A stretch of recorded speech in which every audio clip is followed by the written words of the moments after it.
Muy bien. Vamos a comenzar la clase entonces. Avancemos patología tiroidea. ¿Ok? Un ratito voy a sacar esto de acá.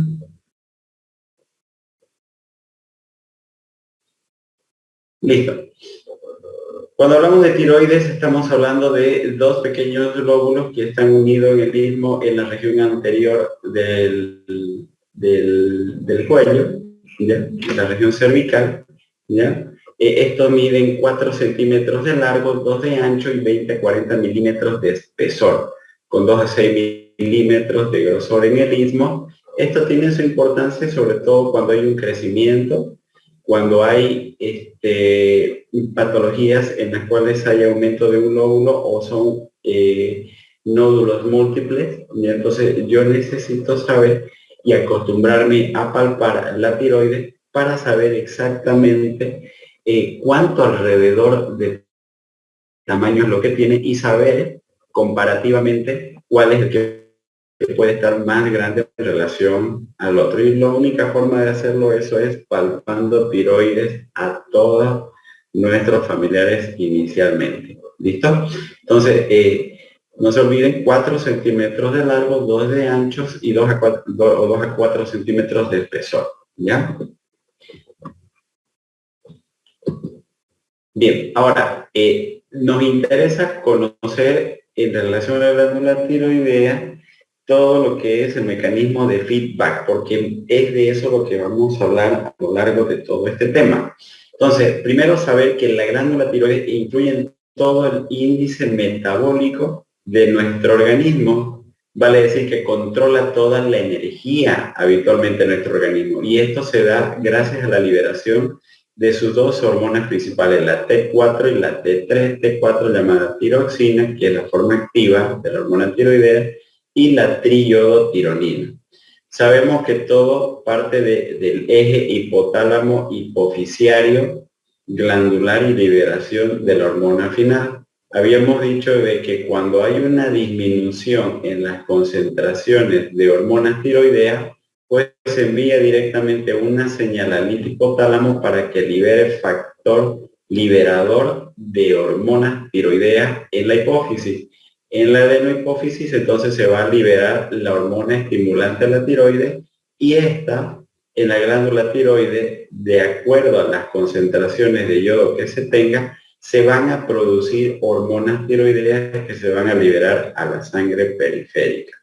Cuando las concentraciones de hormonas a nivel periférico alcanzan la normalidad, entonces se envían señales de feedback nuevamente hasta el hipotálamo para bloquear la producción en sus distintos niveles. Y de esa manera se autorregula mis concentraciones de hormonas tiroideas a nivel periférico. Diferentes situaciones pueden hacer también que se bloquee la producción de hormonas, como por ejemplo cuando hay en algunas situaciones lesiones tumorales, cuando se administra dopamina, cuando se administra glucocorticoides o retinoides. Esos actúan directamente bloqueando o de forma negativa la producción de TSH. Y si no hay TSH, no hay cómo se vaya a estimular en la glándula tiroides la producción de estas hormonas. Sabemos que para que se produzca hormona tiroidea necesitamos necesariamente la presencia de yodo exógeno. Eso significa que a mayor concentraciones de yodo que tengamos disponible en nuestro organismo, este va a ser captado más en nuestra glándula tiroides para producir adecuadas cantidades de hormonas tiroideas. Entonces, el yodo en sus diferentes alimentos se ha visto de que en las algas marinas es donde se tiene mayores concentración. En el salmón, en los mariscos, camarones, ostras, son donde tienen más concentraciones de yodo. Por eso es que habitualmente en los países mediterráneos europeos, donde se consume habitualmente más cantidad de frutos de mar, son los que tienen menos probabilidades de tener bocio. Sin embargo, en países sudamericanos donde no tenemos acceso a estos productos, pues las probabilidades de tener bocio son mayores, ya que con suerte nuestra población consume atún o avena y más frecuentemente lo que hace es consumir, ¿no es cierto?, queso o leche o eventualmente huevos, ¿ya? Entonces, tenemos que saber que el requerimiento diario promedio de yodo es de 0,1 miligramos, que vendría a ser el equivalente alrededor de 250 microgramos, ¿ya? Por ejemplo, en Bolivia, en La Paz es donde se hacen los controles para ver cuáles son las sales que se comercializan y que tienen adecuadas cantidades de yodo, vale decir que tienen entre 40 y 80 microgramos, ¿ya?, de yodo por cada gramo de sal. ¿Ya? Entonces, que esta es la composición que se busca habitualmente. Los americanos buscan que sus concentraciones estén entre 40 y 88.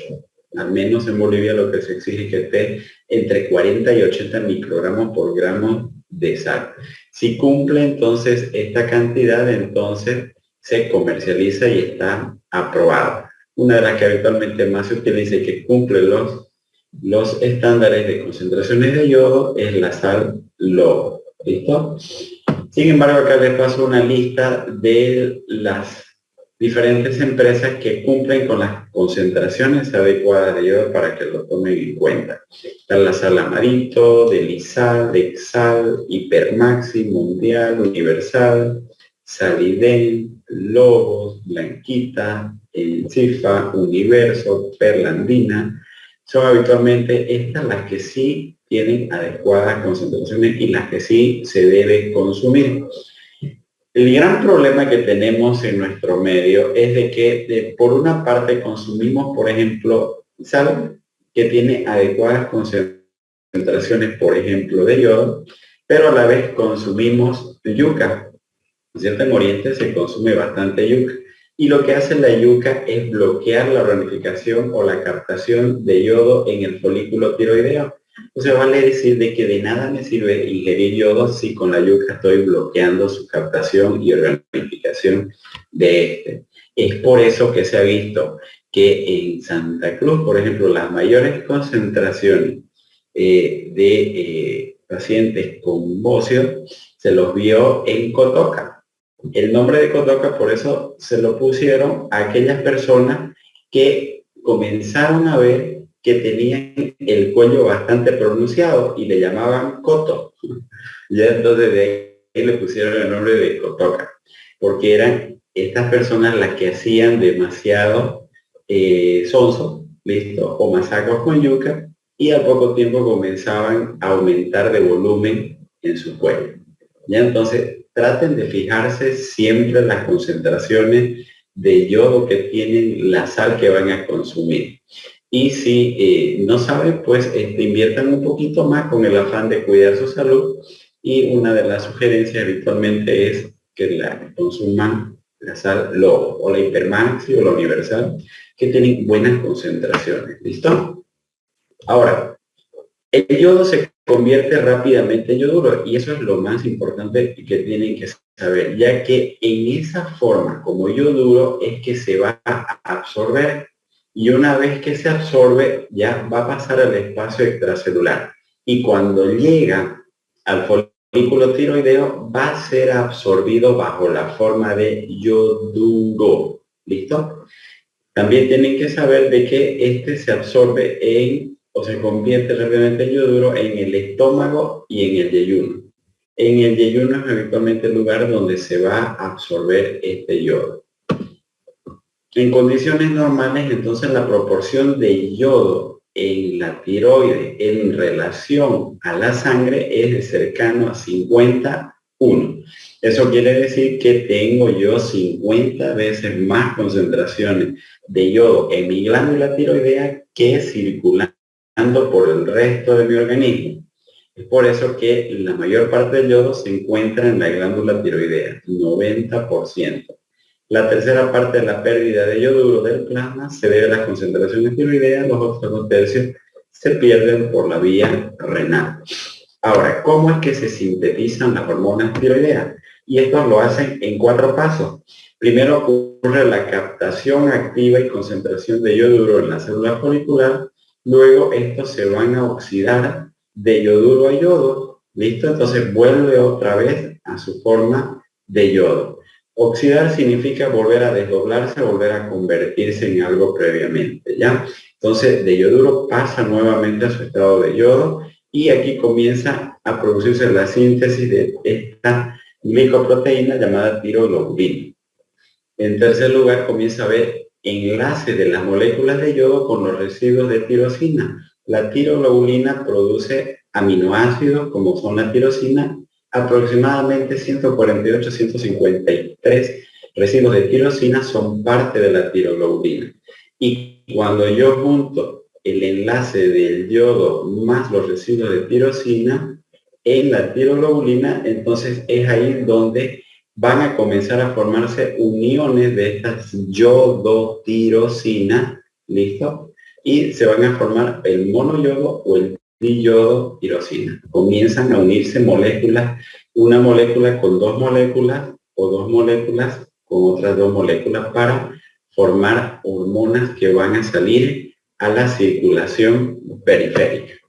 Hagámoslo más práctico. Entonces, llegan las concentraciones de yoduro al folículo tiroideo y en primer lugar ocurre la captación del yoduro en el folículo tiroideo. Una vez ocurre la captación, rápidamente se va a oxidar el yoduro, vale decir que de yoduro va a pasar a yodo.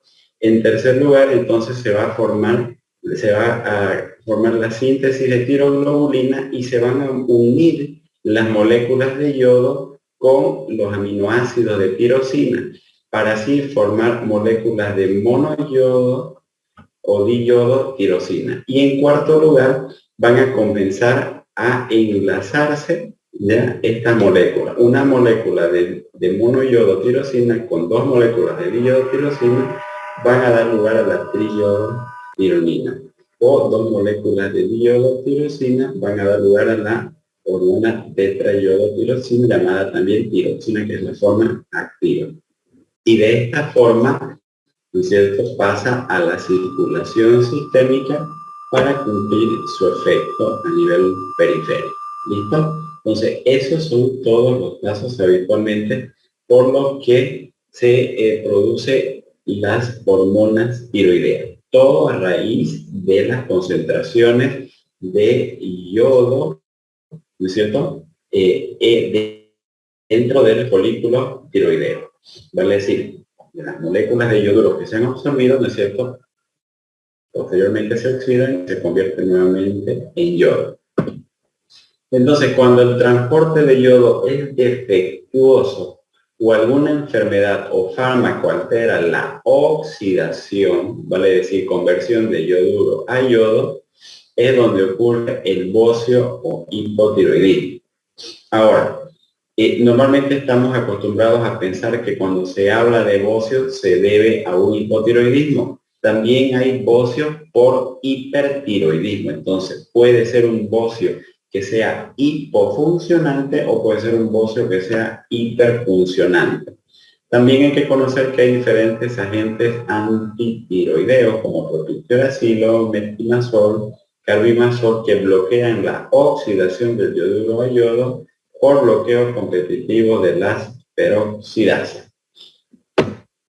Entonces, también hay que saber que dosis altas de yoduro también bloquean la captación de yodo y tiene un efecto antiroideo porque bloquea la proteólisis que se produce durante la liberación de hormona tiroidea. ¿Ya? Entonces, este es, por ejemplo, un efecto que se llama efecto de Wolff-Chaikoff, ya que me va a producir un hipotiroidismo transitorio por yodo. Habitualmente, entonces, cuando mi organismo de recibir concentraciones normales de yodo de repente recibe una carga excesiva, y entonces se bloquea esta captación de yodo y más bien bloquea su producción y de esta forma disminuye su producción en general de hormonas tiroideas. Pero este fenómeno es transitorio. Es como que no responde ante una carga excesiva de yoduro de forma brusca mi mi folículo tiroideo. ¿Listo? Entonces es lo que se conoce como el efecto de Wolff-Chaikoff, que produce un hipotiroidismo transitorio por el exceso de yodo. ¿Ya? Lo otro que la T4 y la T3 se unen a la tiroglobulina y se almacenan en el coloide de los folículos tiroideos. Y de ahí es donde salen a la circulación periférica. La liberación de estas hormonas, que ya son activas, se da por medio de un proceso de endocitosis. El otro proceso, o el otro efecto, mejor dicho, es el efecto de Jod base doble, que no es más que un hipertiroidismo transitorio por yodo. Pero la regla para que exista este efecto es que tiene que haber una enfermedad tiroidea de base. Ya entonces, sea un bocio simple o un bocio multinodular, ya cuando le doy más cantidades de yodo, ya sobre un bocio que está funcionando inadecuadamente, ya esa carga que le estoy dando de yodo lo acelera transitoriamente la funcionalidad de la tiroides, ocasionando un hipertiroidismo transitorio, efecto de Jod base 2. Vuelvo a recalcar, se necesita que haya una enfermedad tiroidea previa en relación al efecto de Wolff-Chaikoff, que en condiciones simplemente de un aumento brusco de el yodo en nuestro organismo puede producir hipotiroidismo transitorio y no es necesario que exista una enfermedad previa. Ahora, ¿cuáles son las enfermedades de la glándula tiroides? Y esto puede ser una secuencia, lo que les voy a mencionar. Puede ser de que comience un problema en la glándula tiroides simplemente con un bocio simple y ahí quede, o puede ser que progrese a un bocio multinodular y de ese bocio multinodular puede ser que se lleve por varios caminos. Esos varios caminos puede ser de que en un 5% vaya hacia un cáncer de tiroides, ¿ya? O de que esos bocios multinodulares se conviertan en hipo o hiperfuncionantes. Vale decir que termine en un hipotiroidismo o que termine en un hipertiroidismo. ¿Listo? Entonces puede seguirse esa secuencia que acabo de mencionar o directamente puede haber un bocio simple por su parte o directamente puede aparecer un bocio multinodular o directamente puede haber un hipotiroidismo sin que haya bocio multinodular ni bocio simple. Pueden aparecer independientemente o puede ser una secuencia, que es lo que habitualmente ocurre, que el bocio simple ya es la condición previa para que haya un bocio multinodular habitualmente, ¿ya? Cuando se habla de bocio simple, lo único que se está hablando es de un aumento de volumen, ¿ya? En la glándula tiroides, pero con función tiroidea normal. Hay un aumento en el tamaño de la tiroides con función tiroidea normal. Esto quiere decir que mis hormonas T3 y T4 están normales, así como mi hormona estimulante de la tiroides. Y simplemente las causas son un déficit inicial de yodo o la ingesta de bociógenos, como les mencioné, el ejemplo más característico, la yuca, o defectos en la síntesis de hormonas tiroideas, generalmente secundarios a la organificación. Bien, entonces nadie se salva, inclusive hasta Ronaldinho, ¿ya? Inclusive él fue diagnosticado de un bocio simple, ¿ya? Y eso estaba relacionado a su aumento de peso. Entonces se produce cuando uno o más factores alteran la normal producción de hormonas tiroideas, lo que hace que la glándula tiroidea se vuelva más sensible al efecto estimulador de la TSH. Sin embargo, cuando la alteración es mayor y este progresa, el paciente puede entrar en un hipotiroidismo subclínico. Hipotiroidismo subclínico significa que solamente están alteradas las pruebas de función tiroidea, pero que no hay manifestaciones clínicas. Y la única manifestación que existe es laboratorial. Y entonces la única que se eleva es la hormona estimulante de la tiroides. O incluso puede llegar a desarrollar un hipotiroidismo manifiesto. Entonces, habitualmente son las mujeres las que suelen padecer de bocio simple o bocio simple difuso, con solamente realizar una hiperextensión de la cabeza, entonces podemos determinar un aumento en el tamaño de la glándula o comprobarlo con una ecografía tiroidea. Entonces, habitualmente las personas que tienen un bocio simple, la clínica resulta de síntomas compresivos, ya que esto va a crecer no solamente hacia adelante, sino también hacia la región posterior, de tal forma que puede ocasionar disfagias, molestias locales o incluso presentar el signo de Pemberton, que significa que al levantar los brazos se produce una congestión facial, pudiendo llegar al síncope por compresión de los vasos cervicales. ¿Ya?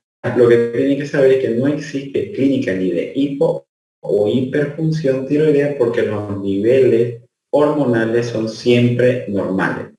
¿Ya? Entonces, la condición para hablar de bocio simple es de que las pruebas de función tiroidea estén normales.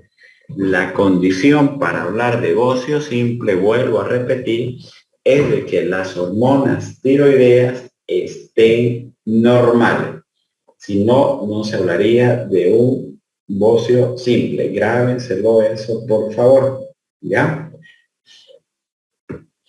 El diagnóstico se realiza solamente demostrando el bocio difuso en la exploración o con técnica de imagen, como lo acabo de mencionar, como una ecografía tiroidea. Las determinaciones hormonales habitualmente son normal o la realización de una radiografía de toracotomografía para valorar si existe desplazamiento de la tráquea o compresión de la vía aérea, como en este caso, miren, aquí hay un desplazamiento de la tráquea, ¿ya? Y eso me puede estar indicando, ¿no es cierto?, que aquí hay un fenómeno compresivo. Entonces, el bocio simple con función tiroidea normal, entonces tengo que ver en relación al tratamiento si hay clínica compresiva, entonces ahí procedemos cirujanos oncólogos, se puede hacer una tiroidectomía subtotal o el tratamiento sintomático en el caso que evolucione hacia un hipotiroidismo o hacia un hipertiroidismo.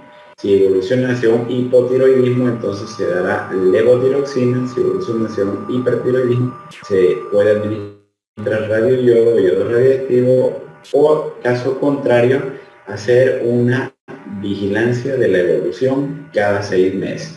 ¿Ya? Luego tenemos el bocio multinodular. Entonces, el bocio multinodular es la presencia de nódulos tiroideos múltiples, encontrándose hasta en un 50% de las autopsias y ecografías del cuello en personas de más de 55 años, sobre todo en mujeres.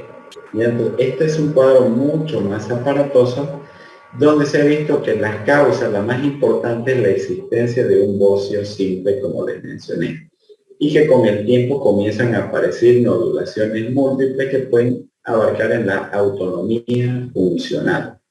Esto quiere decir de que pueden o hipo o hiperfuncionarse automáticamente. Otras causas podrían ser las tiroiditis crónicas linfocitarias, quistes coloides, quistes hemorrágicos o adenomas múltiples.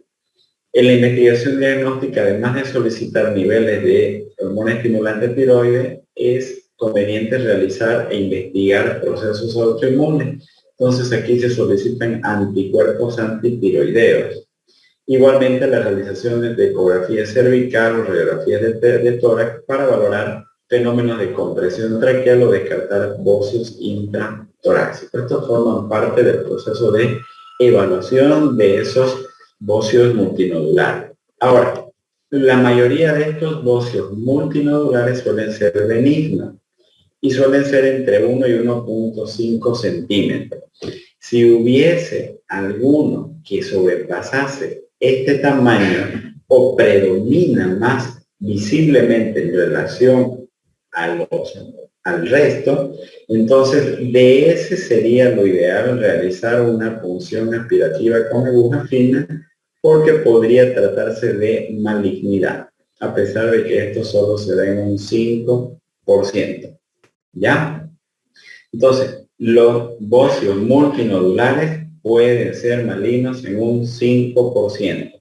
Si tengo un bocio multinodular predominante y más significativo en tamaño, más grande que el resto, debo realizar una PAF para descartar malignidad. El tratamiento es similar al del bocio simple, aunque el yodo radiactivo 131 ha demostrado una eficacia clara, tanto para el bocio multinodular eutiroideo como para el pretóxico, aquel que tiene hipertiroidismo subclínico, ya con TSH suprimida, T4 libre y T3 libre normal. Eso ya vamos a ir viéndolo para que lo entiendan en relación a las diferentes alteraciones hormonales. Lo que me voy es de que el yodo radiactivo, cuando se administra, el yodo lo que hace es ir a destruir parte de la glándula tiroidea, sobre todo aquella que está comenzando a hiperfuncionar. Va y la destruye y de esa manera trata de llegar a un estado eutiroideo o evita que se agranden más dichas lesiones. El tratamiento supresor con levotiroxina es menos eficaz en el bocio multinodular que en el bocio simple difuso. Mucho depende, ¿no? Porque depende en realidad si es hipor o hiperfuncionante, depende de que si hay clínica de compresión, depende de si no hay grados de malignidad o sospecha de malignidad. Es muy variable y muy complejo a la vez el manejo de los bocios multinodulares. ¿Listo? Entonces, hemos hablado de bocio simple, ¿ya? Hormonas tiroideas normal la condición y que se demuestre un aumento del tamaño de la glándula tiroidea. Predomina en mujeres.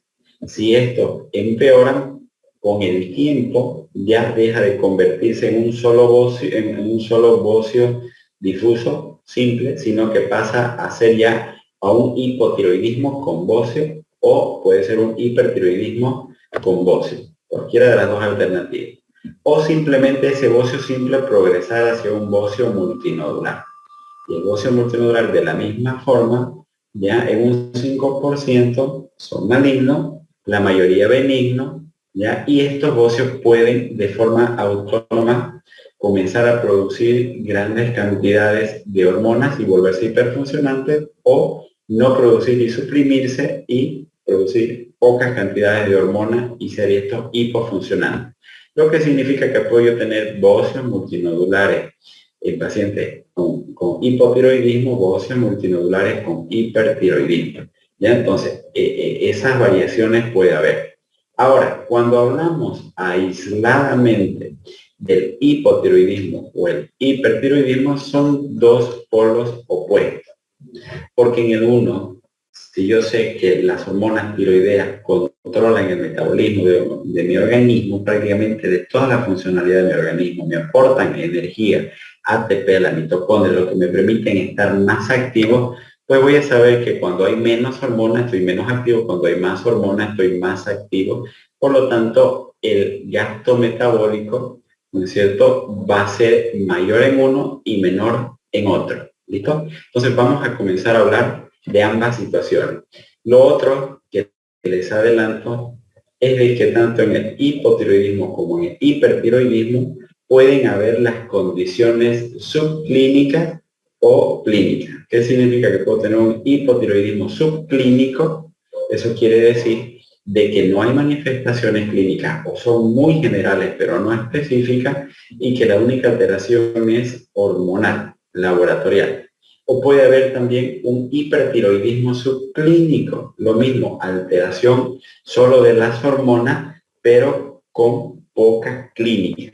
Cuando ya se acompaña de una clínica o síntomas propios de esas enfermedades con la alteración hormonal propiamente dicha, ya se convierten en hipo o hipertiroidismo clínicos como tal. ¿Ya? Entonces, el hipotiroidismo es un estado de hipofunción tiroidea que puede ser debido a distintas causas y produce como estado final una síntesis insuficiente de hormonas tiroideas, particularmente común en áreas con deficiencia de yodo. Habíamos dicho que para que se produzcan hormonas tiroideas, 90% debe de tener la glándula tiroidea, el folículo tiroideo, debe tener yodo. Pues si no hay yodo, entonces no se produce dicha funcionalidad, dicha producción. Entonces, la tiroiditis crónica autoinmune de Hashimoto es la causa más frecuente en áreas sin déficit de yodo. Y ojo acá con lo que se está mencionando. Entonces, la causa va a depender en qué país, geográficamente hablando, me encuentro. En los países europeos, en los países americanos, donde tengo concentraciones de yodo adecuado, consumo adecuado de yodo en las marcas comerciales de sal, entonces en ellos no va a ser la deficiencia de yodo la causa más común, va a ser la tiroiditis crónica autoinmune de Hashimoto. En nuestro medio, Bolivia, para que lo entiendan así más claro el agua, ¿ya? La causa más común de hipotiroidismo es el déficit de yodo. No es la primera causa autoinmune, es la segunda causa como fenómeno autoinmune. La prevalencia incrementa con la edad, 2% se da en mujeres adultas, del 0,1 al 0,2% en adultos, 15% en mujeres ancianas. También tenemos lo que es el hipotiroidismo congénito que afecta a uno de 4.000 recién nacidos y este se puede producir por una alteración a cualquiera de los niveles del eje hipotálamo hipofisiario. Eso quiere decir que dependiendo dónde esté el problema, puedo también subclasificar al hipotiroidismo en primarios, secundarios o terciarios. ¿Listo? Entonces, vamos a ir viendo de forma detenida cada uno de ellos. Hablamos de hipotiroidismo primario, ¿ya? Cuando el problema principal está en la glándula tiroidea. ¿Listo? Hablamos de hipotiroidismo secundario cuando el problema está en la hipófisis. Y hablamos de un hipotiroidismo terciario cuando el problema está en el hipotálamo. O sea, como que va de abajo hacia arriba, de la glándula a la hipófisis y hacia el hipotálamo. ¿Listo? Entonces, dependiendo qué tipo de alteración hormonal yo tenga, entonces voy a poder también clasificarlo al hipotiroidismo en primario, secundario o terciario. ¿Listo? De acuerdo al tiempo también se pueden clasificar en adquiridos o congénitos. Y de acuerdo a la severidad pueden ser en clínicos o subclínicos. ¿Listo? Entonces, bien, nos vamos a concentrar un poquito acá. A ver, el mecanismo, a ver, vamos a partir desde abajo. Vamos a hacerle cuenta que tengo T4 baja. ¿Listo? Lo normal es de que agarre y se estimule al hipotálamo. El hipotálamo va a producir TRH, ¿no es cierto? Luego el hipotálamo va a liberar TSH. Y la TSH, ¿no es cierto?, va a hacer que se estimule en la tiroides para que se produzca hormonas tiroideas. Entonces, ¿cómo está habitualmente el perfil tiroideo cuando yo tengo un hipotiroidismo primario? ¿Ya? Mi TRH está normal porque el problema no es en el hipotálamo. Mi TSH suele estar o normal o puede estar elevada. ¿Listo? ¿Por qué se eleva? Porque intento repetidas veces estimular a la hormona, a la glándula tiroidea para que se produzca hormona. ¿Listo? Entonces, ¿qué es lo único que va a estar alterado habitualmente en el hipotiroidismo primario? La T4 baja o la TSH normal o elevada. ¿Listo? Entonces, primer punto que deben conocer, hipotiroidismo primario. El problema está en la glándula tiroidea. En el hipotiroidismo secundario, el problema está acá en la hipófisis. ¿Eso qué significa? Si yo tengo baja concentración de hormona tiroidea, Voy a mandar un estímulo en primer lugar al hipotálamo. El hipotálamo me va a producir adecuadas cantidades de TRH, ¿ya? Para que en la hipófisis se produzca la TSH. Pero ¿qué pasa si acá en la hipófisis yo tengo un tumor? Entonces directamente no se va a liberar la TSH. Y como no se libera TSH, pues no se produce en la glándula tiroidea tampoco hormonas. Por lo tanto, el resultado va a ser que voy a tener bajas concentraciones de T4 y bajas concentraciones de TSH, cuando el problema es en la hipófisis. Por lo tanto, esto es un hipotiroidismo secundario. Entonces, ¿cuál es el perfil tiroideo en un hipotiroidismo secundario? Entonces, TRH normal, TSH baja y T4 baja. Ahora, cuando yo tengo un hipertiroidismo terciario, donde el problema está en el hipotálamo, habitualmente, en primer lugar, mi T4 baja va a intentar estimular primero al hipotálamo para que se produzca TRH, pero como aquí está el problema, entonces no se va a producir TRH. ¿Listo? Como no se va a producir TRH, entonces mi hipófisis va a producir solamente las cantidades suficientes y normales de TSH. Entonces, en ese sentido puede estar mi TSH baja o puede estar normal y mi T4 normal. Entonces, ¿cuál es el sello distintivo del hipotiroidismo terciario? Mi TRH. ¿Listo? Entonces, y esto tiene una secuencia de afectación que va de esta manera.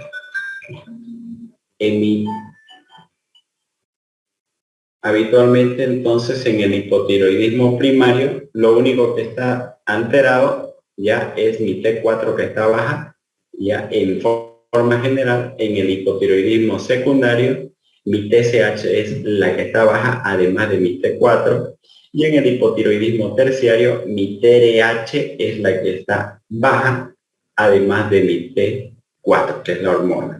¿Listo? Entonces, esta es la forma como se van alterando las diferentes hormonas o estímulos hormonales en todo el eje hipotálamo hipoficiario, dependiendo si es primario, secundario o terciario. ¿Listo?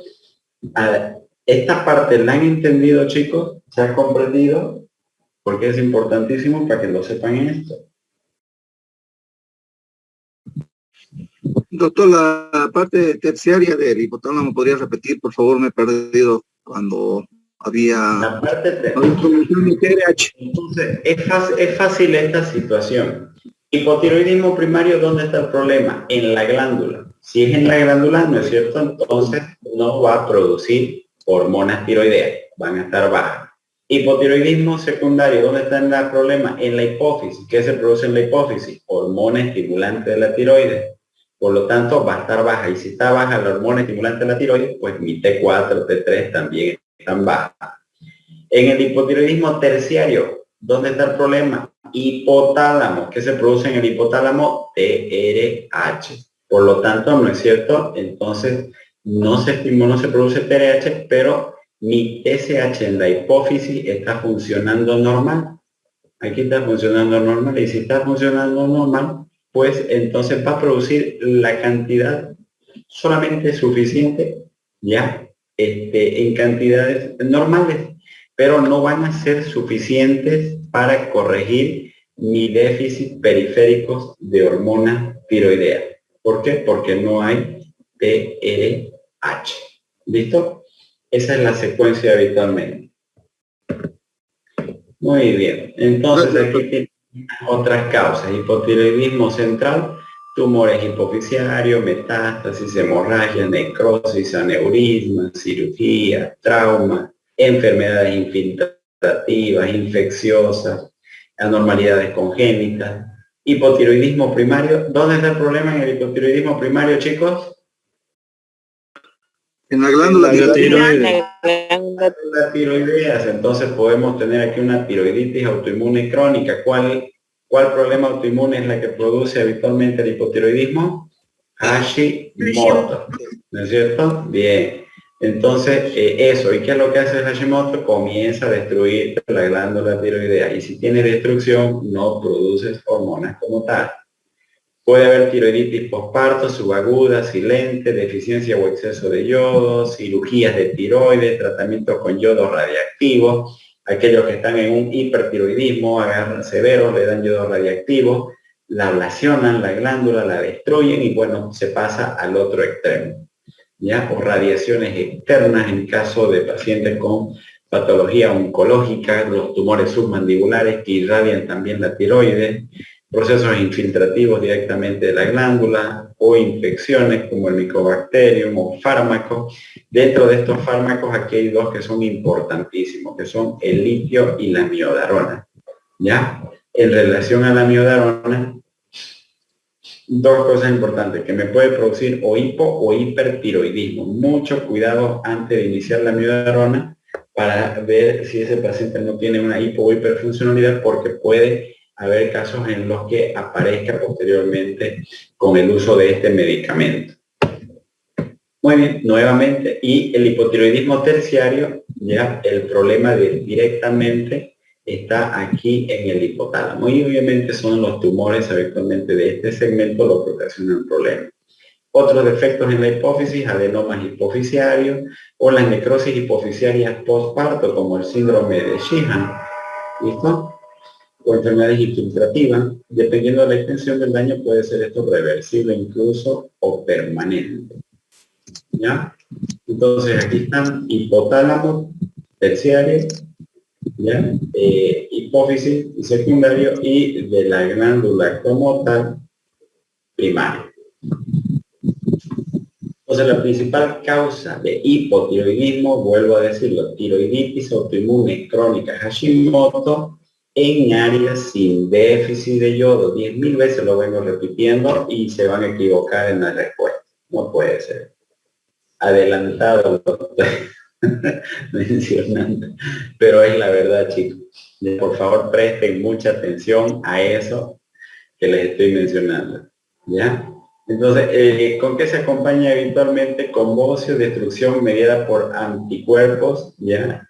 O producción de autoanticuerpos, cuando tenemos la enfermedad de Hashimoto. Siempre que yo tenga un bocio con un hipotiroidismo, de igual forma, aunque yo esté en un medio en el cual haya deficiencia de yodo, de igual forma tengo que pedir autoanticuerpos, ¿ya? Contra la peroxidasa, contra la tiroglobulina, contra el receptor de la ACTH o contra anticuerpos que bloquean la TSH. ¿Listo? Porque el encontrar algunos de estos puede ser prueba suficiente para también decir de que el problema puede ser directamente autoinmune.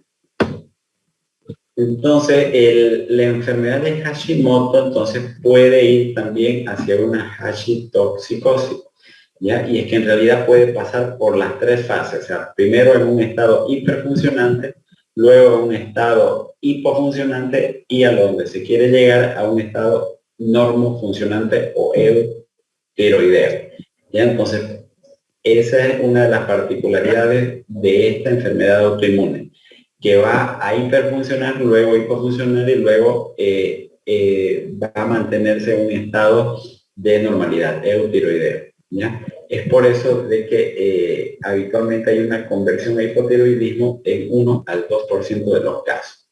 Más del 15% de las ancianas tienen autoanticuerpos tiroideos positivos, y también, como es la hashitoxico, la enfermedad de Hashimoto, vendría a formar parte de los síndromes poliglandulares autoinmunes, significa conjunto de enfermedades autoinmunes, ya donde, por ejemplo, se la asocia la insuficiencia suprarrenal, la diabetes tipo 1, el hipogonadismo, la anemia perniciosa o el vitiligo. En relación al yodo, ¿no es cierto? La deficiencia de yodo es la causa más común de hipotiroidismo y bocio en el mundo, pero en áreas con deficiencia de yodo. ¿Listo? En áreas con deficiencia de yodo. Estos ocasionan grandes bocios y en los casos que se da un exceso de yodo, de forma brusca, ya mi organismo puede responder de forma adecuada, bloqueando la oxidación y por lo tanto ocasionando un hipotiroidismo transitorio llamado efecto de Wolff-Chaikoff. Otras condiciones como los medios de contraste iodados también, que aportan grandes concentraciones de yodo, vuelvo a mencionarlo, la miodarona, la tionamida, los interferones, la interleucina, toda situación que me significa un aumento en las concentraciones de yodo me puede ocasionar un hipotiroidismo transitorio. ¿Ya? Entonces, este exceso de yodo bloquea la planificación y disminuye la síntesis de hormonas tiroideas. Otras situaciones de hipotiroidismo transitorio están aquí la tiroiditis subaguda de De Quervain, ¿ya? En la particularidad es de que va precedida de un síndrome viral, vale decir que estas personas han estado resfriadas de 2 a 4 semanas previo a la alteración hormonal.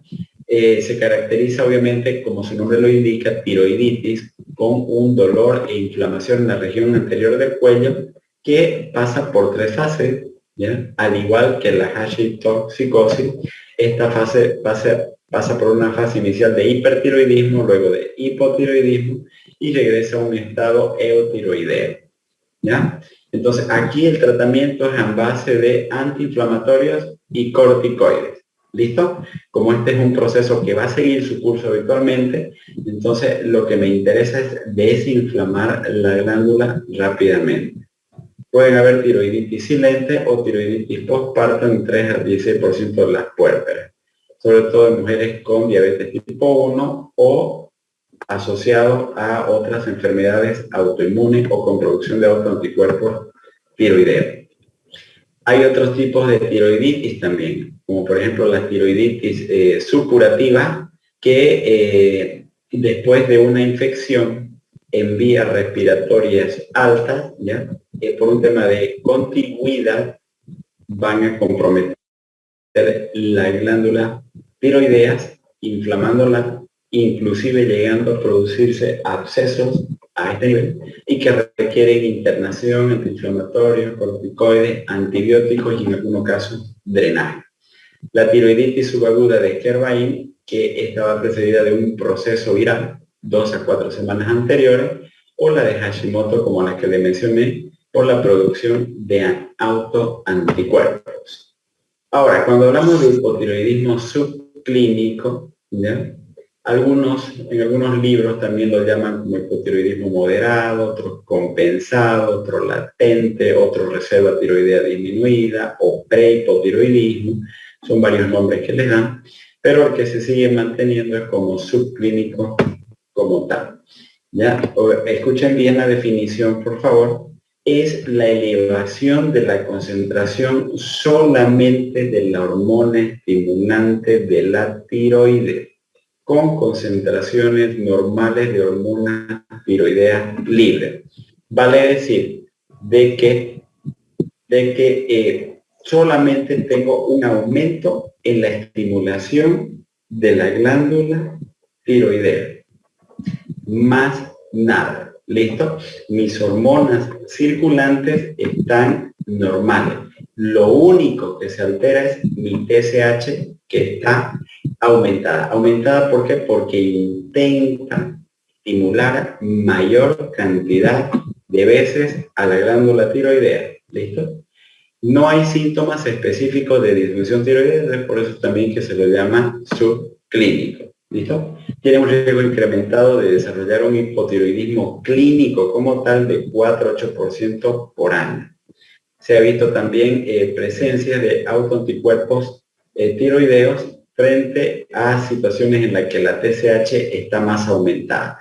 Significa que mientras más aumentada esté mi TSH, mayor las probabilidades de que se pueda deber a un problema autoinmune. Y por eso que hacen la relación de que cuando es mayor a 20 se ha visto la asociación con autoanticuerpos. Entonces es por eso que en ese caso ahí la tiroiditis de Hashimoto está presente en un 55% de los casos. Otras situaciones, el yodo 131, tiroidectomía parcial, fármacos antitiroideos, amiodarona, litio, medio de contraste, etc. Los síntomas, bueno, habitualmente son síntomas vagos, inespecíficos, no son propios de la enfermedad, no me indican ni me dirigen directamente hacia un proceso tiroideo como tal. Ya puede haber fatiga, puede haber algo de debilidad, puede haber problemas con la memoria, ya puede haber un poco alteraciones en el sueño, pero no hay nada concreto. ¿Listo? En las mujeres puede haber algunos trastornos menstruales. El nivel cardiovascular, este tipo de personas con hipotiroidismo se los ha visto asociados con probabilidades de arteriosclerosis, de infarto agudo de miocardio, especialmente en las mujeres. Se lo ha visto ya que tiene inclusive alteraciones en el perfil lipídico con aumento del colesterol, aumento del LDL, colesterol malo, y disminución del colesterol bueno. Ya se comienzan a ver algunas alteraciones en el hipotiroidismo subclínico, pero que no son propios de la enfermedad, sino que se ha visto que es asociación de un hipotiroidismo subclínico con mayor riesgo de arteriosclerosis, con mayor riesgo de infarto, con mayor probabilidades de dislipidemia. ¿Ya? Entonces, sin embargo, otros síntomas con poca sensibilidad, entonces está la fatiga, hipodinamia, el cansancio, cambios en la memoria, como se mencionó. Cuando ya hay signos y síntomas de un hipotiroidismo, entonces es cuando ya hay una acumulación inclusive de la matriz de glucosaminoglucano en el líquido intersticial con aumento en la síntesis del ácido hialurónico, dándole a las extremidades ese aspecto como si estuvieran con un edema, con un godedo, con una fobia. Entonces, ¿qué es lo que pasa habitualmente cuando de un hipotiroidismo subclínico pasa a un hipotiroidismo clínico? Ya, entonces ocurre que disminuye el metabolismo basal y el consumo del oxígeno porque se vuelven más hipoactivos, disminuyen su consumo de oxígeno. Disminuyen el consumo de oxígeno, pues tienen más tendencia inclusive a retener dióxido de carbono y tienen más tendencia inclusive a dormirse. Disminuyen la termogénesis, por lo tanto son más intolerantes al frío, disminuye el apetito o la ingesta de alimentos, hay mayor retención de agua y de sal, con mayor acumulación de grasa, aumenta el peso, ¿ya? Y comienza a haber una alteración en la síntesis de proteínas, ácidos grasos, alterándose completamente los marcadores de inflamación, como la homocisteína, los triglicéridos, aumentos de las LDL, etc. Entonces, hay algunos datos laboratoriales que inclusive ya me vienen sugiriendo hacia un hipotiroidismo, como la hipercolesterolemia, la hiponatremia, ¿ya?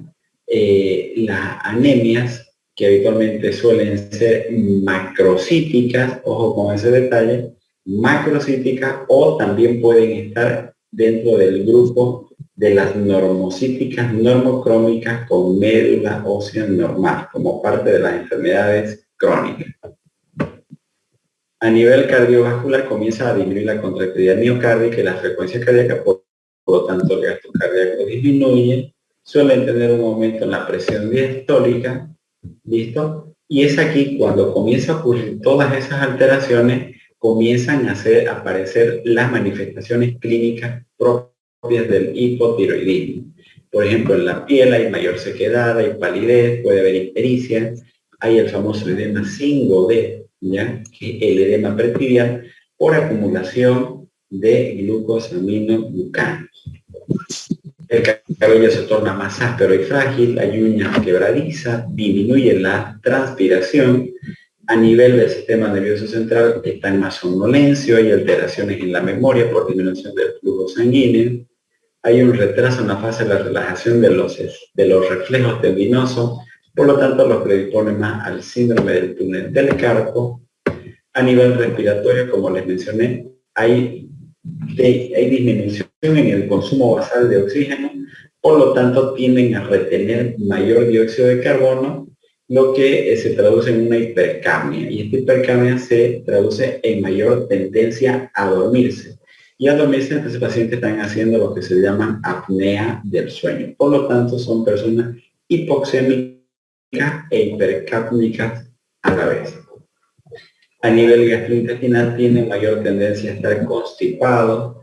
Se lo ha visto con asociaciones con otras enfermedades autoinmunes como la anemia perniciosa, además asociaciones con atrofia gástrica. A nivel reproductor femenino como oligogamenorrea o hipermenorrea, un hipogonadismo hipogonadotrófico por aumento de la prolactina, ¿ya? La disminución en la producción de hormonas tiroideas, un estímulo para la producción de prolactina. Hay un efecto estimulador, efecto contrario.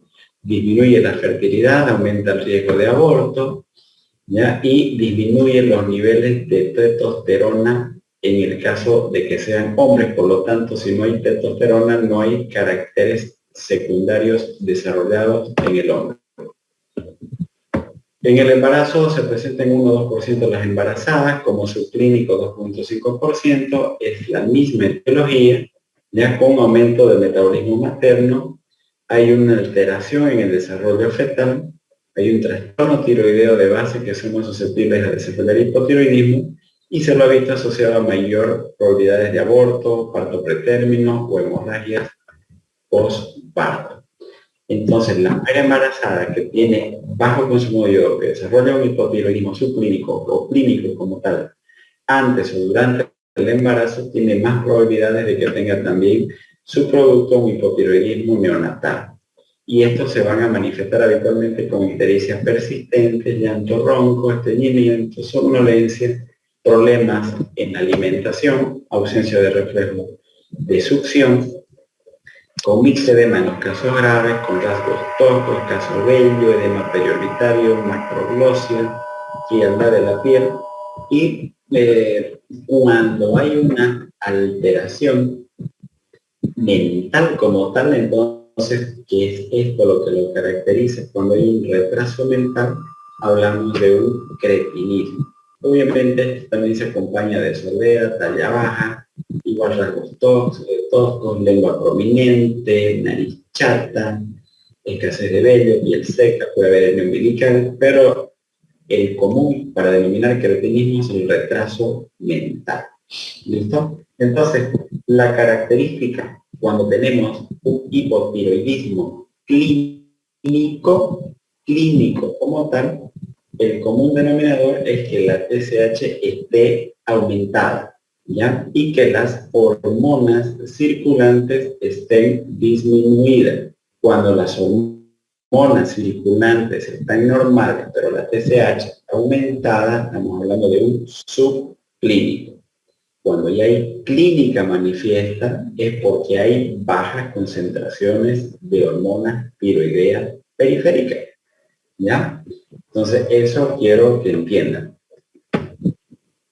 Entonces, en el adulto, los rasgos más característicos es que hay labios gruesos, ¿no es cierto? La piel está seca, hay una faz inexpresiva, párpados entumecidos, el pelo es grueso, suele haber una macroglosia, ¿ya? Suele haber áreas de hiperkeratosis en el codo, manos aumentadas de tamaño, uñas quebradiza, inclusive en el cabello suele haber fragilidad capilar, la piel está agrietada o seca, etc. ¿Listo? Entonces hay un sinnúmero de manifestaciones clínicas como tal propias del hipotiroidismo.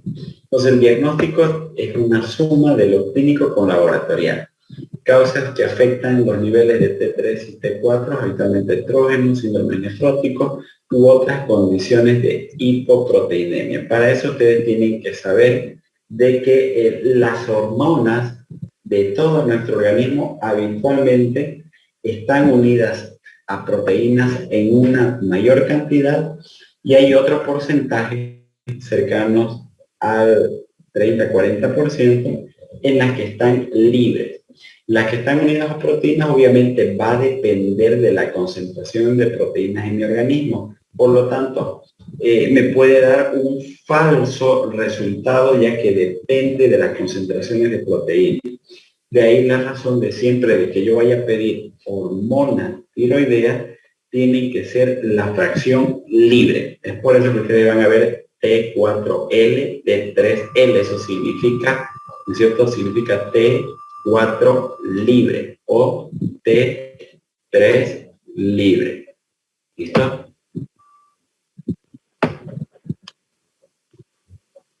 Bien, esto es lo que les decía. Habitualmente, la mayor cantidad de hormonas van unidas a proteínas y hay una fracción que habitualmente, este 99 no es del todo, habitualmente se ha visto entre un 20-30% de que también va libre, ¿listo? Y es la que más nos interesa, ¿ya? Porque es la que verdaderamente tiene más acción en los tejidos, me refleja el metabolismo como tal de la hormona y es el que me va a decir realmente si hay un déficit real de la hormona o no. Ya entonces no pidan de aquí en adelante T4, T3 y TSH. Pidan TSH, T4 libre, T3 libre. Es la más importante. Ok, entonces, nuevamente, cuando hablamos de un hipotiroidismo primario, ¿dónde está el problema? En la glándula tiroidea, ¿no es cierto? Por lo tanto, ¿qué es lo que no se va a producir? Hormonas, por lo tanto, van a estar disminuidas. Y la TSH, ¿no es cierto?, está normal o puede estar aumentada. De igual forma, como el problema está en la glándula, debo yo, independientemente que se deba a un déficit de yodo, debo solicitar anticuerpos contra la TSH, autoanticuerpos contra la tiroglobulina o el receptor de la TSH. En cambio, en un hipotiroidismo subclínico, habíamos dicho que lo único que aumenta es la hormona estimulante de la tiroides. En cambio, la T4 libre y la T3 suelen ser normales. Aún así, de igual forma, yo debo solicitar anticuerpos, porque puede deberse en un 50 al 60% de los casos a una enfermedad crónica autoinmune, como la enfermedad de Hashimoto.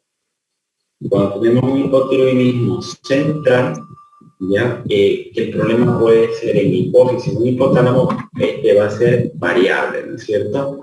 En el caso de que sea un hipotiroidismo secundario, el problema en la TSH, pues va a estar ausente, mi TSH va a estar disminuido, mi T3 y mi T4 libre van a estar disminuidos. En el caso que sea un hipotiroidismo terciario, donde el problema sea en el hipotálamo, de igual forma mi TRH va a estar disminuida, pero mi TSH va a estar funcionando normal, ¿ya?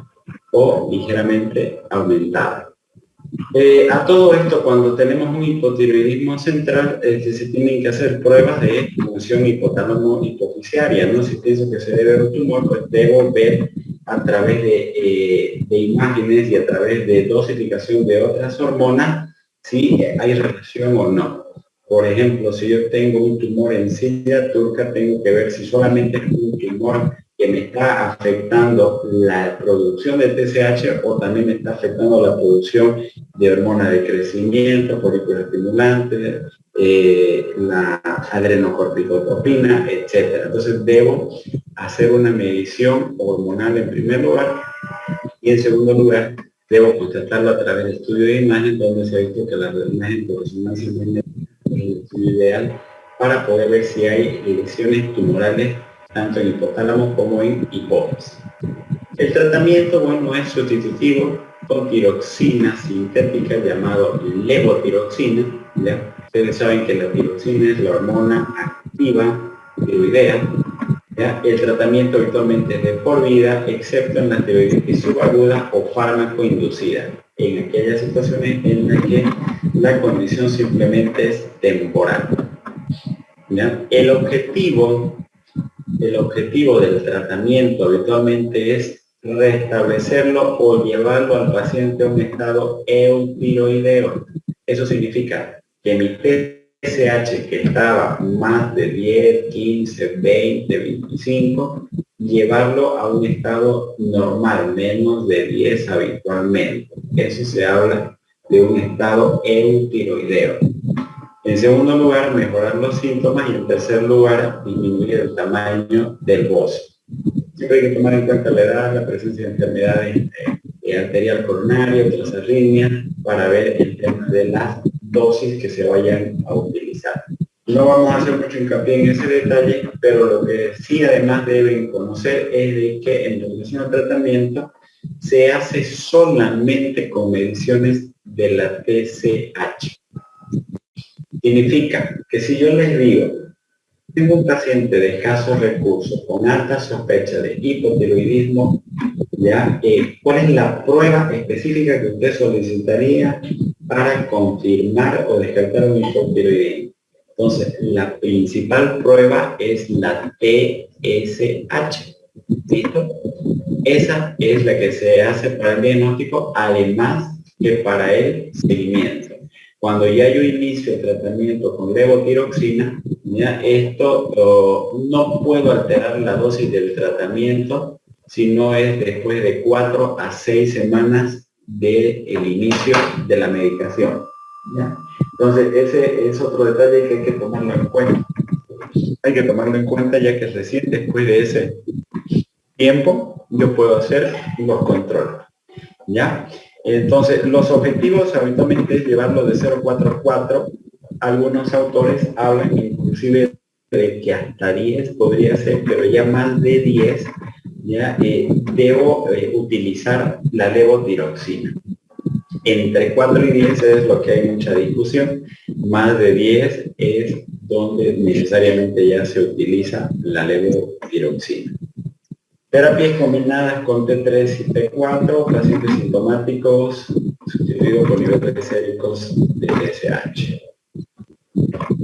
Bien, en el embarazo, las mujeres hipotiroideas con riesgo de desarrollarlo, se tiene que medir igual la TSH, el objetivo 0,44. En mujeres hipotiroideas, aumentar un 30% de la dosis al confirmar el embarazo. Se da la misma medicación, pero aquí la diferencia es que se ajusta la dosis cada 2 o 3 semanas, ¿ya? Igualmente pues, con pruebas de función tiroidea con solicitud de anticuerpos antitiroideos o antitiroglobulina. En los casos que haya un coma mixedematoso, aquí se aplica directamente tiroxina endovenoso, en estas dosis de 400 miligramos, asociado a hidrocortisona y manejando la condición que lo llevó al coma mixedematoso, habitualmente las infecciones. Bien, entonces aquí estaba el detalle. Lo que le decía, a ver si han comprendido un poquito. Si tengo una TSH aumentada y tengo una T4 libre normal, ¿de qué estamos hablando? Hipotiroidismo primario. ¡No! Está mal. Subclínico, doctor. Hipotiroidismo Subclínico. ¿Qué? Hipotiroidismo subclínico. Subclínico. Hormonas tiroideas normales con solo TSH aumentada, hipotiroidismo subclínico. Ya, entonces aquí depende el tratamiento del valor de la TSH. Como les dije, si es mayor a 10, directamente se da tratamiento. Pero el problema va cuando es entre 4 y 10. ¿Ya? Entonces, algunos dicen, por ejemplo, si está 5, 6, 7, etcétera, pero está embarazada, es niño, tiene bocio, hay otros anticuerpos, hay dislipidemia, hay ya algunos datos de clínica sugestiva de un hipotiroidismo clínico, entonces ahí es preferible iniciarle el tratamiento. Pero en algunos casos, como en los ancianos, prefieren vigilarlo, en los cardiópatas o cuando no hay manifestaciones propias que me indiquen de que está verdaderamente hipofuncionante y con clínica característica, entonces prefieren mantenerlo a esos pacientes en observación y controles cada 3 o cada 6 meses. ¿Listo? Hipotiroidismo subclínico. ¿Listo? Bien. Y ahora vamos a hablar del hipertiroidismo. En el hipertiroidismo más bien a estos hay que ponerle frenos, están muy acelerados, mi metabolismo corre a 1000 por hora. ¿Ya? Entonces estos pacientes hacen mayor consumo de energía. Su organismo, en todo su organismo, está muy acelerado, tanto a nivel cardiovascular, respiratorio, digestivo, urinario, cerebral, etcétera. Todo el organismo está acelerado. Entonces, si partimos de eso, tenemos que decir, bueno, aquí hay un concepto que para fines de evitar confusiones lo vamos a mantener en uno solo. Uno que mencionan a la tirotoxicosis como un estado en el que hay un exceso en hormona tiroidea circulante con cambio fisiopatológico, ¿ya? Entonces puede ser una condición secundaria que afecta a la tiroides y produzca un exceso de hormona.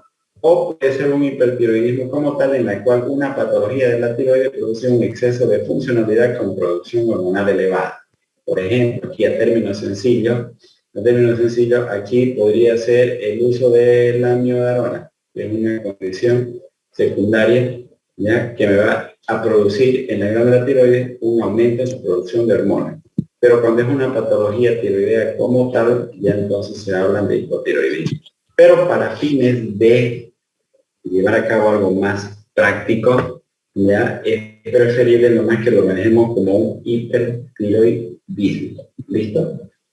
Y evitemos el tema de la confusión. Ahora, la causa más frecuente de hipertiroidismo, igual, otro proceso autoinmune llamado Graves-Basedow, en memoria de la persona que lo descubrió. ¿Listo?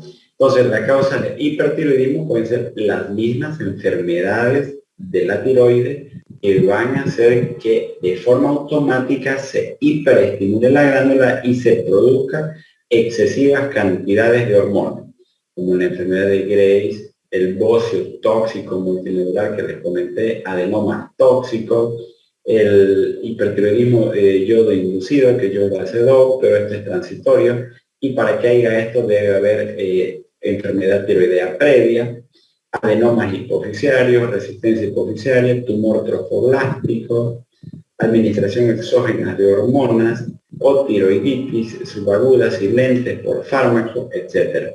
Aquí en todo esto están mezclados causas tanto de tirotoxicosis como de hipertiroidismo como tal. En sí deberían ser de hipertiroidismo cuando son patologías propias de la glándula tiroidea, y tirotoxicosis cuando situaciones diferentes o distales a la glándula tiroidea producen un aumento en su producción hormonal, ¿ya? Pero estas en sí son todas las causas de hipertiroidismo. La relación igual más frecuente en mujeres en relación a los hombres presentan igual formación de autoanticuerpos, ¿ya?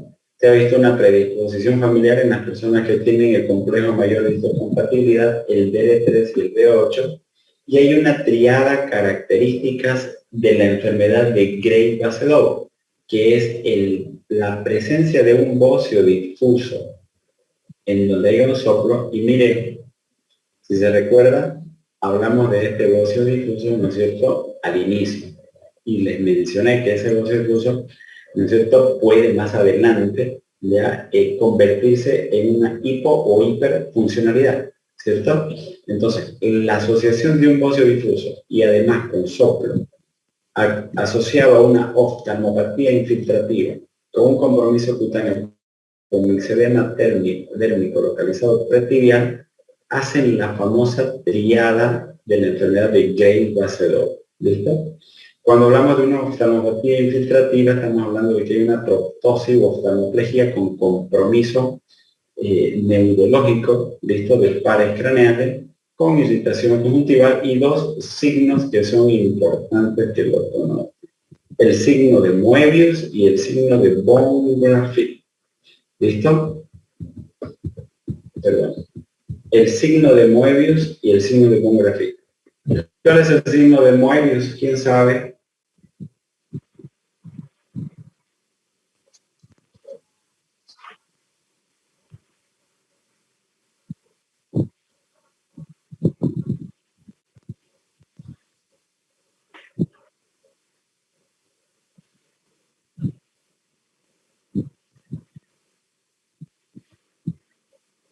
¿Cuál es el signo de Moebius, chicos?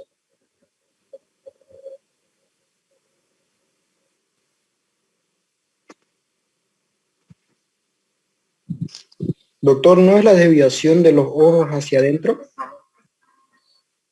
No.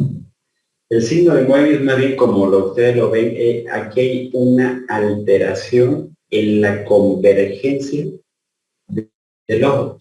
Significa de que hay una mirada fija hacia un punto fijo. Ustedes le dicen que miren hacia el lateral y van a tener que mover la cabeza completa para llegar a mirar ese punto que ustedes están señalando. Ya entonces hay una falta en la convergencia del globo ocular por infiltración de la musculatura periorbitaria. Ese es el signo de Moebius. ¿Y el signo de Von Grafik cuál es?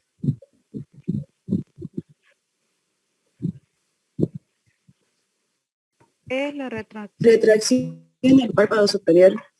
Hay una retracción del párpado con protrusión del globo ocular, impidiendo que tanto el párpado superior como el párpado inferior se unan.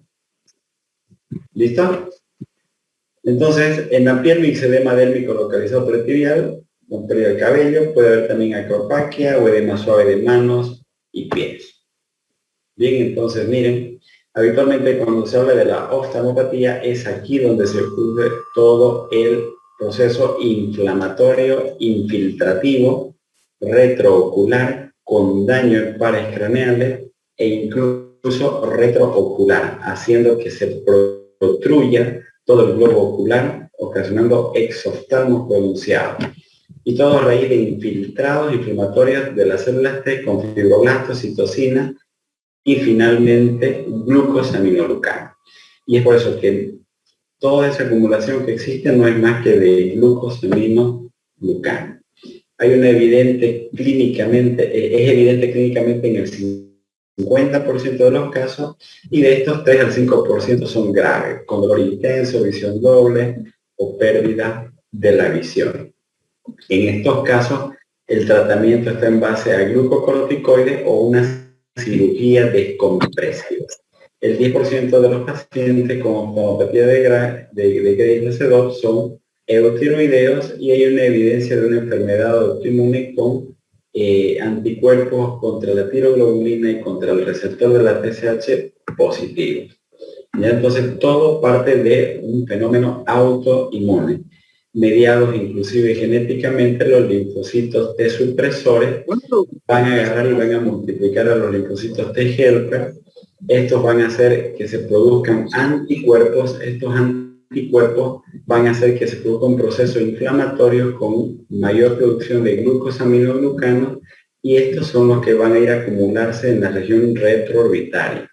Por otra parte, esta producción de anticuerpos producidos por los linfocitos T van a ir a localizarse en la glándula tiroidea, haciendo que funcionen como un estímulo constante y permanente de la glándula tiroides para producir mayores cantidades de T3 y de T4. Entonces, si yo detecto que hay mayores cantidades de T3 y T4, pues mi TSH no va a haber necesidad de que quede estimulada, entonces va a comenzar a disminuir. ¿Listo? Entonces eso también tienen que comprenderlo. Es el polo opuesto del hipotiroidismo. Aquí en el hipertiroidismo, la glándula por sí sola comienza a autoestimularse en la producción de sus hormonas. Y por otra parte, en la tiroides, ¿listo? Aquí en la tiroides se van a producir anticuerpos contra el receptor de la TSH, por lo tanto aquí no se va a producir TSH. ¿Y cuál va a ser el resultado? Que esta va a estar disminuida. Entonces, el patrón habitual del hipertiroidismo es TSH disminuida con T3 y T4 aumentada. Es lo contrario al hipotiroidismo. El mixedema dérmico localizado, todo parte de una activación de citoquinas inflamatorias con acúmulo de fibroblastos y producción de ácido hialurónico con glicosulfato y glucosaminoglucanos. Entonces se ha visto que está asociado el mixedema dérmico con oftalmopatía de Graves en un 13%, Y las características de este mixedema es de que es asimétrico, levantado, firme, de color rosa púrpura, pueden parecer como placas café, pero es un edema ya que no deja una fobia o godete. ¿Listo? Entonces es una característica. Habitualmente es pretibial y se ha visto también que pueden haber diferentes formas de manifestarse. Puede ser difuso, puede ser en placa, puede ser modular o puede ser de características elefantiásitas. Los factores de riesgo habitualmente que se observan, ¿ya? Lamento decir que el sexo femenino, solamente el hecho de ser sexo femenino ya predispone a tener un hipertiroidismo. ¿Listo? Porque por la mayor liberación o carga de estrógeno. El estrés emocional, también el divorcio, desempleos o cualquier otra situación que me genere estrés me puede llevar también a una hiperfuncionalidad de la glándula tiroidea. El tabaquismo se lo ha visto débilmente asociado al hipertiroidismo y fuertemente asociado, sin embargo, a la oftalmopatía. Entonces, ¿no es cierto? Es habitualmente el perfil de una mujer de sexo femenino estresada, divorciada y que habitualmente suele ser fumadora. Otros factores ambientales y endógenos, los suplementos de yodos en regiones deficientes que precipitan un hipertiroidismo por enfermedad de Graves-Pasteur o litio inducido. ¿Listo? Aquí las manifestaciones clínicas en general, ¿no es cierto? De forma general hay pérdida de peso por aumento del gasto metabólico, ¿ya? A pesar de que hay un aumento del apetito, rápidamente su metabolismo son acelerados, no toleran la calor para nada, siempre quieren estar en un ambiente frío a pesar de que son flaquitos, tienen más polidipsia, hay un aumento en la transpiración, la piel es caliente y húmeda, suelen ser más nerviosos, hay temblor, ansiedad, fatiga, debilidad muscular, les cuesta dormir, les cuesta concentrarse en reuniones, son más hiperactivos, hay hiperreflexia, suelen tener palpitaciones, taquicardia, hipertensos e incluso predisponen a arritmias cardíacas como fibrilación auricular. A nivel pulmonar pueden estar fatigados o disnéicos, mayor tendencia a los vómitos, a las diarreas, pueden tener diplopía, edemas palpebrales, dolor retroorbital, inyección conjuntival, proptosis, vale decir una oftalmopatía, o alteraciones también en los ciclos menstruales. ¿Listo? Entonces, acá es el fenómeno contrario del hipotiroidismo. ¿Ya? Entonces, el diagnóstico laboratorial en un 95% se presenta de esta manera. En el hipertiroidismo subclínico, lo único que está disminuido es la TSH y las hormonas tiroideas están normales. ¿Listo? En el hipertiroidismo manifiesto, la TSH está disminuida, pero mis hormonas tiroideas están aumentadas. Entonces, el screen en personas asintomáticas habitualmente TSH. Si es un hipotiroidismo, ¿cómo está la TSH?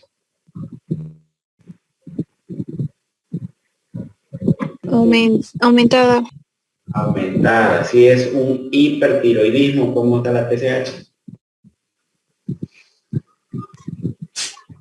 Disminuida. Disminuida. ¿Cómo acá? Si es un hipertiroidismo, la TSH disminuida.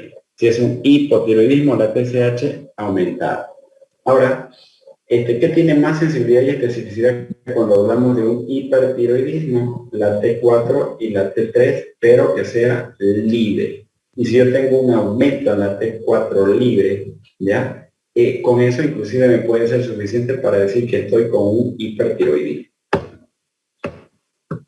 El tratamiento depende de la etiología. El objetivo, igual, mejoría clínica rápida y llevarlo siempre a un estado eutiroideo. Y esto lo puedo hacer con diferentes opciones de tratamiento. Bloqueadores, tionamida, yodo, glucocorticoides, litio o yodo radiactivo. Y en algunas situaciones tratamiento quirúrgico. ¿Ya? Por ejemplo, en las personas que son hipertensas, que tienen temblores, que tienen hipertensión arterial, que tienen arritmias, ¿ya? Entonces es ideal iniciar con beta bloqueadores, ¿ya? Para calmar un poco y disminuir la frecuencia cardíaca, controlar la arritmia cardíaca, disminuir la presión arterial, etcétera. ¿Listo? Entonces, el que más he estudiado es el propanolol, pero antes de utilizar propanolol debo hacerle un electrocardiograma, ya que se ha visto que el propanolol puede ser también proarritmogénico. Eso quiere decir de que puede predisponerme a arritmias, sobre todo de orden sinusal, ¿ya? Por eso siempre tengo que, antes de iniciar el propanolol, hacer un electrocardiograma. Además que se ha visto que el propanolol ocasiona una disminución en la conversión periférica de T4 a T3, y la dosis habitualmente 30-60 miligramos cada 8 horas habitualmente, lo ideal cada 8 horas. Otra opción es la atenolol, ¿ya? Y dentro de las tionamidas, ¿no es cierto? Está el tiamazol o el metimazol, pero en primera instancia se puede utilizar el metimazol, muy utilizado en nuestro medio, 15 a 60 miligramos día. Se ha visto que disminuyen los síntomas de hipertiroidismo, bloqueando la peroxidación y organificación, ¿ya? Entonces, en primera instancia, metimazol. Segunda instancia, el propiltioracilo, bloquea la conversión periférica igual de T4 a T3 y sobre todo útil en las crisis tirotóxicas. También se puede utilizar en casos de embarazadas con menos efectos secundarios, ¿sí? 900 miligramos cada 4 a 6 horas. De igual forma, el seguimiento se lo tiene que hacer con TSH y hormonas tiroideas y cada 4 o 6 semanas hasta llegar a un estado eutiroideo. ¿Ya? De igual forma, lo mismo, ¿ya? El seguimiento con los tres estudios, TSH, T3 y T4, ambos sean libres, ¿ya? El inconveniente de la tionamida es que me puede producir con efectos secundarios a granulocitosis, hepatitis, fiebres, artralgias, RAS o reacciones de hipersensibilidad. Por eso el metimazol se convierte en una opción mucho más razonable en personas jóvenes, en personas recién diagnosticadas, etc. Cuando se administra yodo, lo que hace esto es disminuir la liberación de la hormona preformada.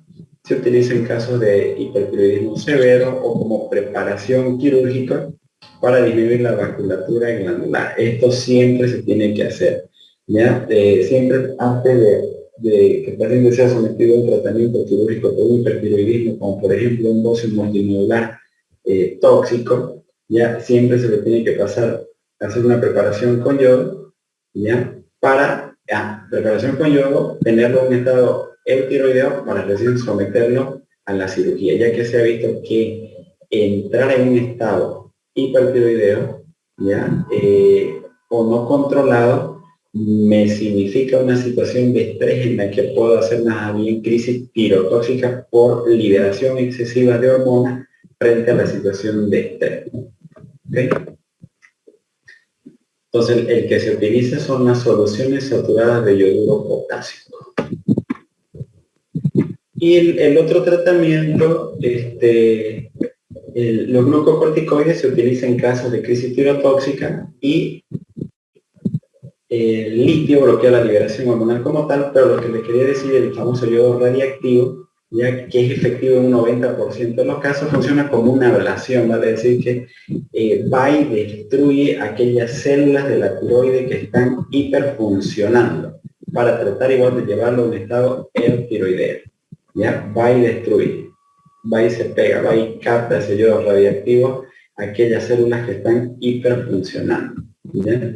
En los casos leves puede ser la primera opción, o en los casos graves, con ancianos, con cardiopatía, como primera opción de tratamiento farmacológico. ¿Listo? Tratamiento quirúrgico también se puede realizar con tiroidectomía subtotal. Se los prepara igual con antitiroideo, llegar al estado eutiroideo con soluciones yodadas, como les acabo de mencionar, es el requisito para ingresar a operar a este tipo de pacientes.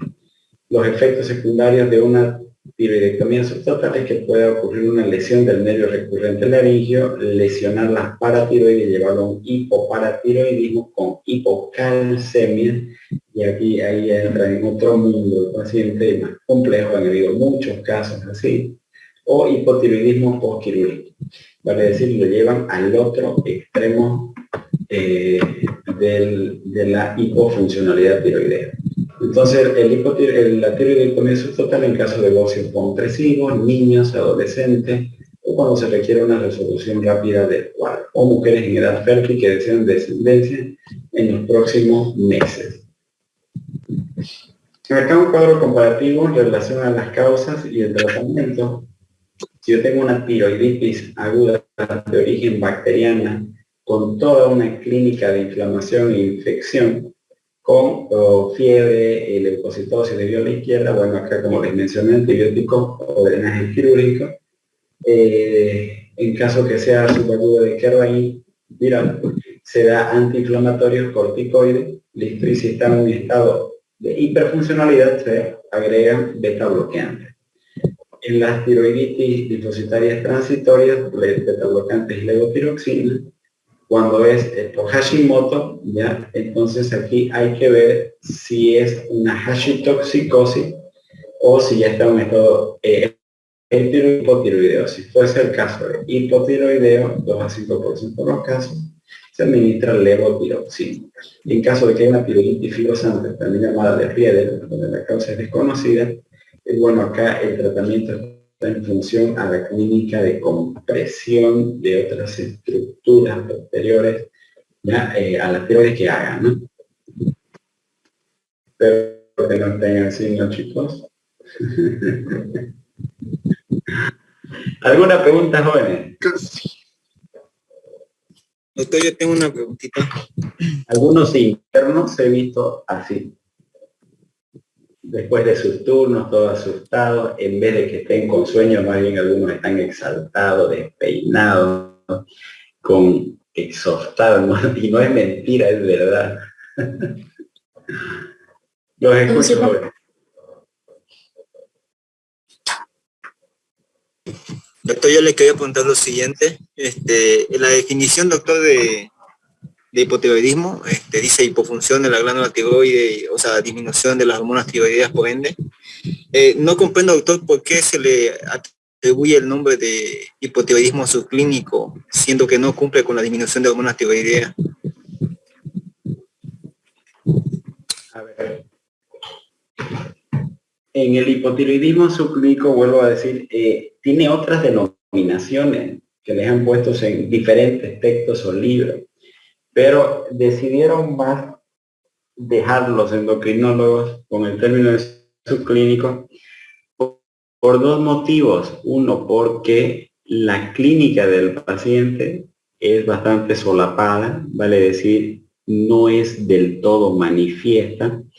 Y por lo siguiente, y lo otro es porque hay hormonas tiroideas normales. Pero ojo con este detalle, Gerson.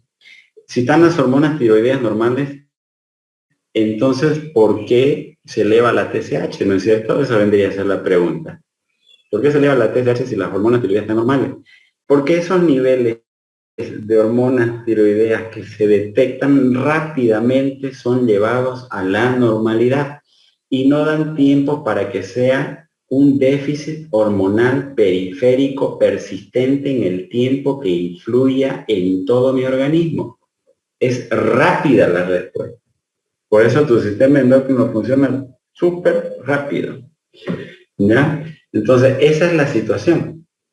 Entonces, tu organismo detecta rápidamente niveles bajitos ya de hormonas tiroideas, tan bajos que son imperceptibles básicamente laboratorialmente, ¿ya? Que se eleva tu hormona estimulante de la tiroides para rápidamente llevarlo a la normalidad. ¿Ya? Entonces, de ahí la importancia de saber de que cuando en el tiempo es donde se permanecen hormonas tiroideas bajas, es ahí el gran problema. ¿Listo? Doctor, muchas gracias.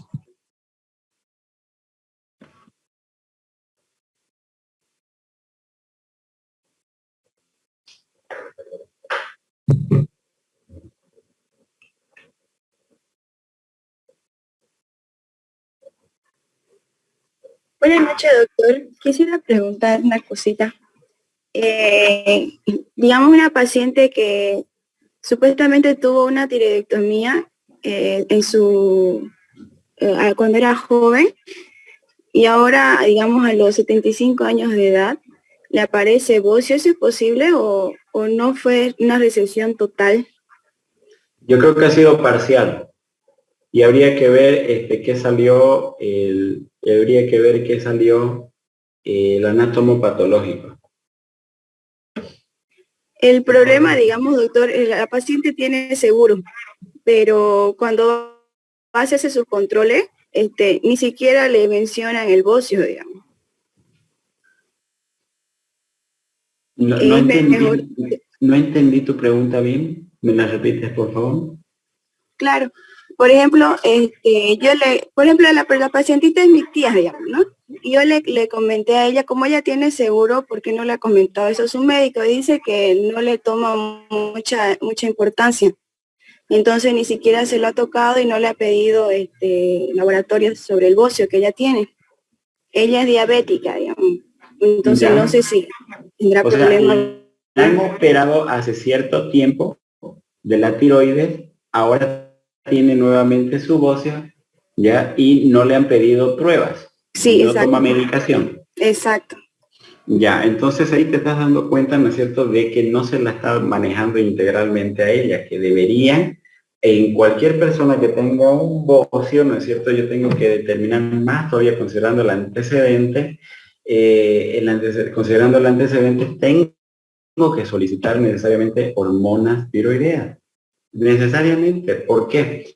Porque yo tengo que mantenerlo a ese paciente a lo largo de todo el resto de su vida, le hayan hecho tiroidectomía subtotal, ¿ya? O no le hayan hecho, ¿ya? Y está mediado por una enfermedad autoinmune, pongamos el caso, ¿ya?